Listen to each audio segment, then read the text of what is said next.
Okay, children, next video number 17.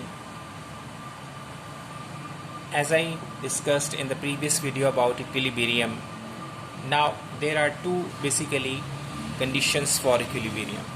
Okay? First condition is, if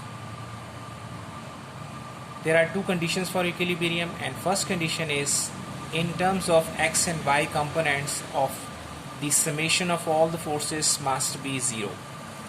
For example, if we consider an object, let's suppose if I consider this and this object, just I am giving an example for you. So for example, if we have this kind of object and all the forces which are acting along x-axis means from left to right side, either from left side towards right hand side, if different forces which are acting on this object along x-axis, okay, for example F1x means first force number 1 applied along x-axis, second force applied along x-axis, third force applied along x-axis.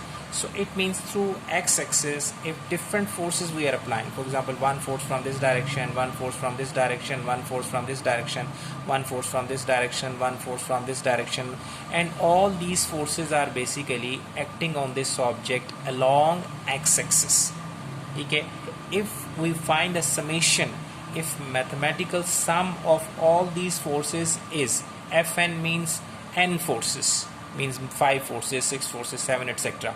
So Fn forces, if summation of all forces which are acting along x-axis, they are n in numbers, so if the sum is 0, similarly all different forces which are acting along y-axis, one force is in this direction, one is this direction, one this direction, one is from upward to downward, so there are so many different forces which are acting from down to up or up to down, means all these forces are acting along y-axis, they are also n forces. If we find the mathematical sum of all those forces and we get the 0, it means all the summation of forces acting along axis and acting along y-axis, if their respective summations is 0, it means in general we can say these all summations, also known as summation of all the forces. This is symbol for summation, means addition of all forces. This is basically sigma. Sigma is used for summation of all forces, means summation of all forces acting along x-axis is equal to 0, summation of all forces acting along y is also 0. So it means now when summation of all these forces acting along x and y axis is 0, it means now we can say the body is in equilibrium. Not necessary we apply force only along x-axis or along y-axis. If we apply force or different forces on that object from any direction, means from F1, F2, F3, all these summation equals to 0. Okay, Fn equals to 0 or summation of F is equals to 0. Not necessary we apply force only along x-axis or y-axis. So we may apply force on that object from any direction. Okay, but summation comes 0. When the summation comes 0, it means that body will be in equilibrium. If that body is at rest, it will remain at rest. If after the summation of all these forces coming equals to 0 and body is still moving with uniform velocity, it means that body will continue uniform state, uniform velocity.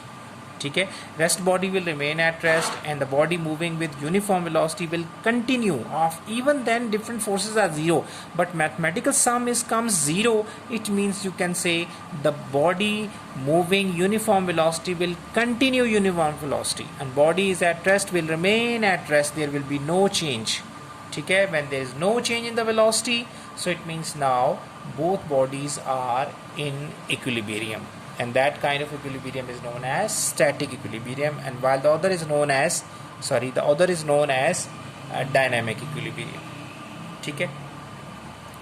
Now guys, sometime a body which is basically fulfilling the first condition, but even then that body is not equilibrium. At that time we apply the second condition for equilibrium, and second condition for equilibrium, that summation of both the torques, clockwise torque and anti-clockwise torque, summation of these two torques must be equal to 0. So these are basically two conditions for equilibrium. Okay, so now this is the second condition. Sometime we will discuss later on in video number 18 about this second condition of equilibrium as well. This is basically torque, summation of torque. Either torque is produced clockwise and anti-clockwise, but at the end summation it comes 0, and then it means that this second condition is also fulfilled. Okay, now please watch next video number 18.